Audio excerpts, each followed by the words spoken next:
Hello, this is Father Len McMillan, and once again, I want to talk about the Passover meal.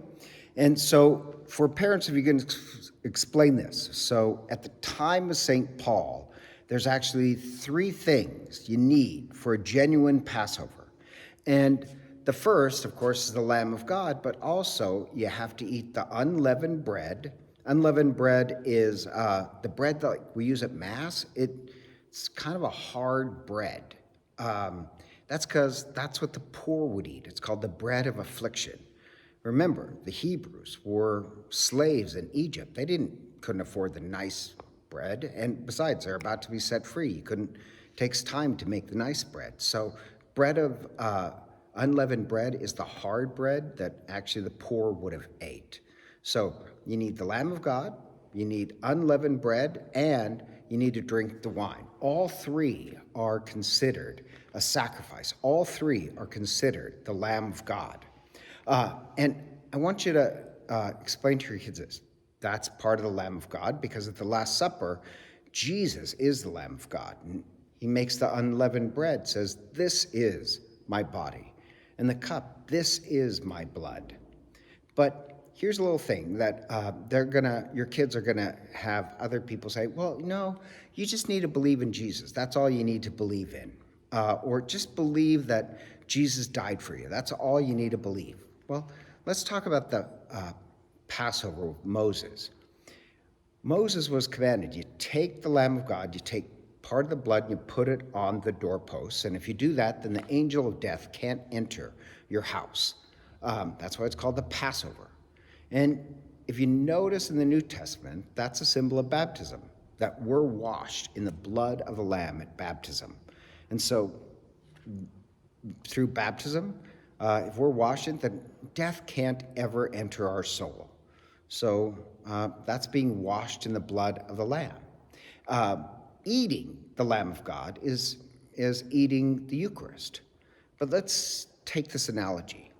If you were a slave in Egypt and you took the blood of the Lamb and you put it on your doorpost, death wouldn't enter your house. But the only problem is the next morning you'd wake up and you would still be a slave in Egypt.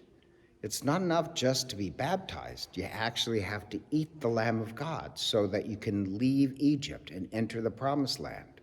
Or if you sacrificed the lamb but you never ate it, once again, when you woke up in the morning, you'd be stuck as a slave in Egypt. So people say, well, the Lamb, Christ died for me, and that's all I need. No, Christ, the Lamb of God, died for us, but then you have to eat the Eucharist so that you can leave Egypt behind and enter the promised land of heaven. And you have to eat the Lamb of God so it sets you free and unites you with everybody else. Otherwise, you're still stuck as a slave in Egypt. So people will tell your kids, "Oh, no, you just have to believe in Jesus." Well, that's not what it says in the Bible. Yes, you do have to believe in Jesus, but you have to be washed in his blood and eat the Lamb of God. Otherwise, you're still stuck in Egypt and you won't make it to the Promised Land. Or some people say, well, it's just a symbol of Jesus. Now, I don't know if you can explain this to your kids, but I just want to cover this. In the Greek, when Jesus says, "This is my blood and this is my body," in Greek is far more sophisticated than English. And there's many ways to say things, but the only way you can translate those words is that he means this is his body, this is his blood. If you were a slave in Egypt and you just ate a symbol of the Lamb of God, you would still be stuck in Egypt as a slave. It's actually eating the Lamb of God that sets you free. Remember, God had promised one day to send the Lamb of God, literally the Lamb of God that God himself will provide.